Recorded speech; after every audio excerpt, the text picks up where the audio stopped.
I'm Jack Anderson, Vice President of the Living Legends of Auto Racing, and we specialize in the history of auto racing because it's a dying sport. None of the young guys know who us old guys are.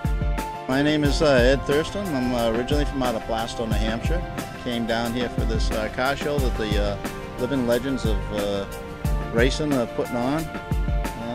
I brought my 31 Ford little street rod with me. I've had it for a couple of years.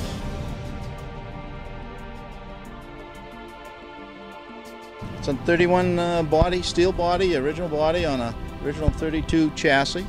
It's got a 350 Chevy motor in it, 350 automatic, dropped axle in the front, disc brakes, just a nice little driver. It's probably 18 or 20 years it's been assembled. I can't take credit for putting it together, but it's a lot of fun. It's a great place to use a vehicle like this with the sunshine. New Hampshire, I've owned it for 2 years, and I've gotten more use out of it here in 2 months than I have in 2 years in the North Country. My name is Ron Mackerel from Raleigh, Massachusetts.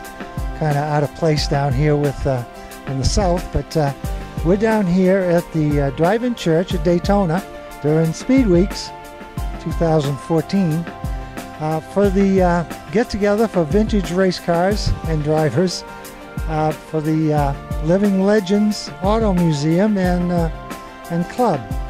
And what we brought down today is a 1937 Ford flatback sedan, two-door sedan, with the Ford flathead engine in it. And this is a car typically raced in the 40s and 50s. This car, I'm told, was raced in around the Myrtle Beach area up into the 70s. And the interesting point that I like about this car is it was used in the filming of the movie Grease Lightning with Richard Pryor and Beau Bridges. And that was a movie about the life and times of Wendell Scott, one of the first Negro drivers in NASCAR. And you might be interested. Let me see if I can tell you a little bit about Wendell Scott. Now, he didn't drive this car. Again, it was just used in his movie as one of the other cars that raced in his class. But Wendell Scott was a taxi cab driver in Danville, Virginia. And to pick up a little extra money, because he wasn't making much money in the taxi business, he drove a little moonshine, which a lot of the fellas did back then to pick up some extra cash. And unfortunately, he got caught.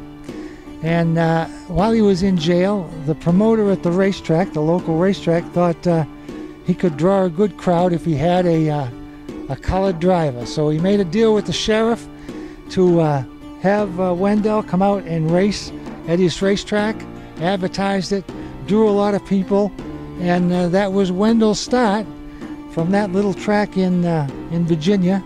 He made his way into NASCAR. It wasn't easy. Back in that time, it was a rough go, but he did make it to the highest level, which was Grand Nationals. He did win a race in Jacksonville, Florida, and went on to race for quite a while. Finally got hurt in Talladega and retired. And there is a book. I wish I could think of the name of it right now, but you could find that online. And also, you can still find the movie Grease Lightning, which is an interesting movie. Well, I hope you find that entertaining and interesting. Thank you. And my name again, Ron Mackerel, Raleigh, Massachusetts. Over and out.